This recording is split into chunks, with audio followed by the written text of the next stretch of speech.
보겠습니다. 자, 먼저 박준현 운영위원님께 여쭤보도록 하죠. 자, 운영위원님 오늘 특징 중 어떤 종목이었을까요? 예, 테크인 가지고 나왔습니다. 테크인. 네. 자, 오늘 가겠습니다. 사실 이 종목이 오늘만이 아니죠. 지난주쯤에도 한번 급등 나왔던 걸로 기억을 하는데 테크인 슬슬 좀 물이 들어오는 것 같습니다.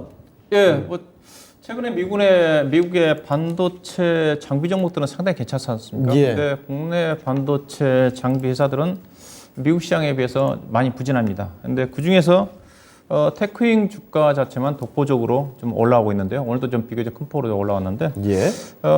결국 실적이라 좀 봐야 될 것 같습니다. 이 종목이 이제 코스닥 종목 중에서 가장 먼저 실적을 지난주에 좀 발표를 했는데요. 영업이익 가이던스가 185억 정도가 좀 되는데 220억대 정도 나왔으니까 시장 예상치를 한 15% 정도 상회할 실적이 나왔고요. 네. 그다음에 현재 시장 자체가 이제 실적들이 좀 오늘 같은 경우도 현대차 실적이 좀 발표가 좀 됐지만은 중요한 것 자체가 향후에 경기 침체가 이슈가 되다 보니까 현재 실적도 괜찮고 향후 실적도 전망이 괜찮아야 가잖아요. 네. 근데 반도체 장비 업종 같은 게 현재는 보면 전공정 장비회사 같은 경우는 상반기보다는 하반기 때 상당히 불투명하다 그래도 전망이 있는 쪽인데 예. 이 회사 같은 경우는 비메모리 이 회사가 이제 테스트 핸들러 회사입니다. 예. 테스트라는 것 자체는 후공정 쪽이라 좀 봐야 되겠죠. 그렇죠. 최종 이제 불량이라든가 그런 판단할 때. 상대적으로 전공정보다는 후공정 장비 회사들이 좀 괜찮고요. 그래서 이 회사가 2분기 실적도 괜찮게 나왔고, 또 후공정 장비 회사들 같은 경우는 하반기 때 상대적으로 전공정 장비 회사에 비해서는 나쁘지 않을 거라는 전망입니다. 예. 특히 이 회사 같은 경우는 주력 제품 자체가 핸들러고 또 일부 제품 자체가 DDR5 전환과 관련해 가지고 또 새로운 또 장비 수요가 나올 수 있는 그런 또 부분이기 때문에 DDR5 부분 자체가 또 하반기 내지는 내년도에 시장에서 주목을 받을 수 있는 그런 또 부분들이기 때문에 예. 2분기 실적도 괜찮게 나왔지만 하반기 실적도 보수적으로 본다 한다 하더라도 올해 매출 가이던스 약 3,100억 정도 나오면서 영업이익 자체도 600억이 넘어가면서 사상 최대 실적이 나올 거다. 그렇다 전망인데 예. 일반적으로 반도체 장비 회사를 본다 하더라도 대부분 국내 같은 경우는 삼성전자라든가 SK 하이닉스 쪽에 매출 비중이 많은데 이 회사의 특징 자체는 북미 쪽입니다. 마이크론 테크놀로지라든가 웨스턴 디지털 중심으로 해가지고 북미 쪽에 대한 매출 비중이 상당히 많아요. 국내 네. 쪽 같은 경우는 삼성전자 쪽은 거의 매출이었고 SK 하이닉스 쪽에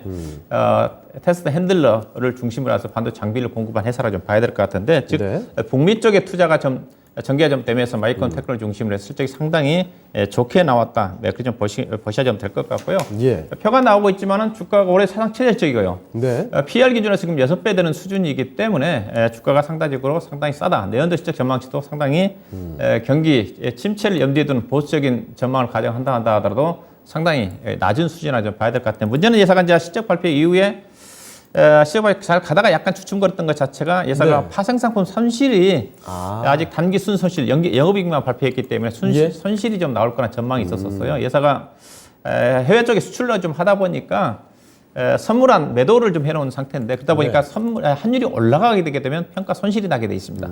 최근에 이제 환율이 6월 말 기준으로 해가지고 환율이 올라섬에 따라 가지고 평가 손실이 좀 얼마나 할지 모르겠지만 대체적으로 한 100억 정도 언저리 좀 나지 않겠는가. 네. 그런 또 부분 우려감도 반영됐다고 봐야 될 거고. 다만 이 회사가 또 긍정적인 부분 자체는 실적 발표 이후에 자사주 약 43만 주를 소각을 했고 또 무상증자 이제 100%를 발표해 놓고 있기 때문에 충분히 이런 어떤 부분들도 파생상품 손실 부분 자체를 만회하면서 실적 부분 자체가 전개되지 않기 때문에 파생상품 손실 부분 자체는 현금 유출이 없는 손실이거든요. 예. 결국은 현재는 평가 손실 나 있는 상태니까 또 환율이 만약에 3분기 때 1,300원 아래로 떨어진다 한다면 또 평가 이익을 날 수 있는 그런 또 부분들이기 때문에 예. 파생상품 손실 부분에 대한 우려보다는 이 회사의 어떤 중장기적인 실적 성장에 포인트를 둔다 한다면 현재 주가 수준에서는 반도체 장비 종목 중에서 가장 관심 있게 볼만한 종목이 좀 되지 않겠는가, 좀 보시면 될 것 같습니다. 네.